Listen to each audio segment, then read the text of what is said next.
News దేశవ్యాప్త కార్మిక సమ్మె గ్రామీణ రవాణా భారత్ బంద్కు సిఐటియు సంపూర్ణ మద్దతిచ్చింది. ఈరోజు కాజీపేట మండల కేంద్రంలో సార్వత్రిక సమ్మెలో భాగంగా ఆటో డ్రైవర్లతో, స్కూల్ బస్, ప్రైవేటు వాహన డ్రైవర్లతో సిఐటియు కాజీపేట మండల కమిటీ ఆధ్వర్యంలో ర్యాలీ నిర్వహించారు. ఈ సందర్భంగా జరిగిన సమావేశంలో సిఐటియు కాజీపేట మండలం నాయకులు ఓరగంటి సాంబయ్య మాట్లాడుతూ, మోడీ నేతృత్వంలోని ప్రభుత్వం అనుసరిస్తున్న కార్మిక వ్యతిరేక విధానాలతో రోడ్డు రవాణా రంగం తీవ్ర సంక్షోభంలో కొట్టుమిట్టాడుతోంది. పెట్రోల్ అండ్ డీజిల్ ధరలు విపరీతంగా పెరగడం, ఇన్సూరెన్స్ ప్రీమియం భారీ పెంపుదల, కేంద్ర ప్రభుత్వం టోల్గేట్ల స్థానంలో జీపీఎస్ విధానాన్ని తీసుకురావడం ద్వారా లక్షలాది వాహన డ్రైవర్లపై పెనుభారం పడే పరిస్థితి కేంద్ర బీజేపీ ప్రభుత్వం చేస్తుంది. డ్రైవర్లకు నష్టం చేసే భారతీయ న్యాయ సంహిత ప్రమాదకరమైన చట్టాన్ని రద్దు చేయాలని, రోడ్డు రవాణా రంగాన్ని రక్షించాలని, రోడ్డు రవాణా కార్మికులకు సామాజిక భద్రతా చట్టాన్ని రూపొందించాలని కోరారు. రాష్ట్రంలో కొత్తగా వచ్చిన ప్రభుత్వం ఆర్టీసీ బస్సులో మహిళలకు ఉచిత ప్రయాణం కల్పించడానికి స్వాగతిస్తున్నాం. కానీ నిర్ణయం వల్ల గతంలో ఆటోలో ప్రయాణించే వారి సంఖ్య పూర్తిగా పడిపోయింది. ఫలితంగా ఆటో డ్రైవర్లకు పూట గడవడం కష్టంగా మారింది. అందుకని మహిళా ఉచిత ప్రయాణం వల్ల ఉపాధి కోల్పోయిన ఆటో డ్రైవర్లకు, బీడి గీత నేత కార్మికులకు ఇస్తున్నట్లు తరహాలో నెలకు 4,500 జీవన భృతి ఇవ్వాలని ప్రభుత్వాన్ని కోరారు. రవాణా రంగ కార్మికులకు సంక్షేమ బోర్డు ఏర్పాటు చేయాలని, 3 నెలల పాటు ఆటోల మీద ఈఎంఐ మారిటోరియం ప్రకటించాలని, ఆటో డ్రైవర్ల ఇన్సూరెన్స్ ప్రభుత్వమే భరించాలని, ప్రమాద బీమా 5 లక్షల రూపాయలు, ఆరోగ్యశ్రీ ద్వారా 10 లక్షల ఉచిత వైద్యం మొత్తం రవాణా కార్మికులకు వర్తింపజేయాలని డిమాండ్లను ప్రభుత్వానికి తెలియజేశారు.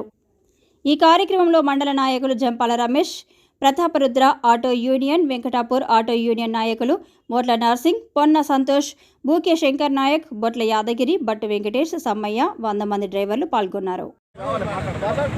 కేంద్రంలో ఉన్నటువంటి బీజేపీ ప్రభుత్వం అనుసరిస్తున్న కార్మిక విధానాలకు వ్యతిరేకంగా కార్మికులందరూ కలిసి ఈరోజు పెద్ద ఎత్తున దేశవ్యాప్తంగా కేంద్ర ప్రభుత్వంపై ఒక నిరసన కార్యక్రమం చేయడం జరుగుతూ ఉన్నది.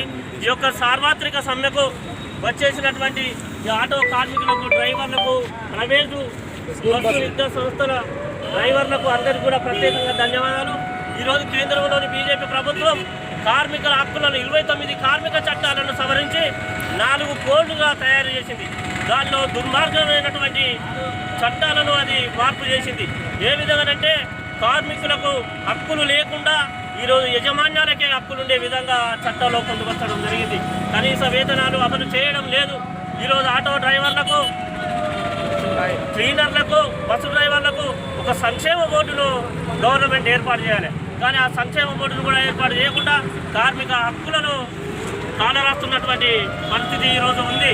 అదేవిధంగా కార్మికులకు ఈఎస్ఐ, పిఎఫ్ సౌకర్యాలు కల్పించి ప్రతి ఆటో డ్రైవర్కు, లారీ డ్రైవర్కు, క్లీనర్లకు, ప్రైవేట్ బస్సు డ్రైవర్లకు, కారు డ్రైవర్లకు అందరికీ కూడా ఒక సంక్షేమ బోర్డు ఏర్పాటు చేసి ప్రతి నెల ఒక 20,000 రూపాయల నిరుద్యోగ భృతి కూడా వీళ్ళకు కల్పించాలని మేము ఈ కేంద్ర ప్రభుత్వాన్ని డిమాండ్ చేస్తూ ఉన్నాం. ఈ ప్రభుత్వం కార్మికులకు, రైతులకు, వ్యవసాయ కూలీలకు, దళితులకు, గిరిజనులకు, మైనార్టీలకు, బీసీలకు అనేక రకాలుగా ఈ కేంద్ర ప్రభుత్వం అన్యాయం చేస్తూ ఉన్నది. రాబో కాలంలో పార్లమెంట్ ఎన్నికల్లో గెలవాలని ఈ కార్మిక వ్యతిరేక విధానాలు, రైతు వ్యతిరేక విధానాలు అందరిలో వ్యతిరేకత వస్తున్న దృష్ట్యా ప్రజలను మభ్యపెట్టడానికి, వాళ్ళ మనసులను పక్కదోవ పట్టించడానికి ఈరోజు అయోధ్యలో రామాలయం కట్టి అక్షింతలు ఇంటింటికి పంపిణీ చేస్తూ ఉన్నది. ఆ రకంగా ఒక దేవుడు ఒక మతానికే సొంతమైనట్టు మిగతా మతాల వారిని కించవరుస్తూ ప్రజలను పక్కదోవ పట్టిస్తూ ఉన్నది. ప్రభుత్వ వ్యతిరేకతను గమనించకుండా, ప్రజలు ప్రభుత్వం చేసే నిర్బంధాలను ఆలోచించకుండా ఈరోజు కేంద్ర ప్రభుత్వం ప్రజలను మభ్యపెట్టి ఈరోజు పాలన మరోసారి అధికారంలోకి రావడానికి ప్రయత్నం చేస్తూ ఉన్నది. కాబట్టి సోదరులారా, మనమంతా ఈ కేంద్ర ప్రభుత్వం అనుసరిస్తున్నటువంటి కార్మిక, రైతు, వ్యవసాయ కూలీలు, మహిళలు ఈ అన్నిటి విధానాలకు వ్యతిరేకంగా మనం రాబోయే కాలంలో పెద్ద ఎత్తున పోరాటం చేసి మన హక్కుల్ని రక్షించుకునే వరకు నిరంతరం పోరాటం చేయవలసిందిగా మీ అందరికీ విజ్ఞప్తి చేసుకుంటున్నాను. నా పేరు ఓరగంటి సాంబయ్య.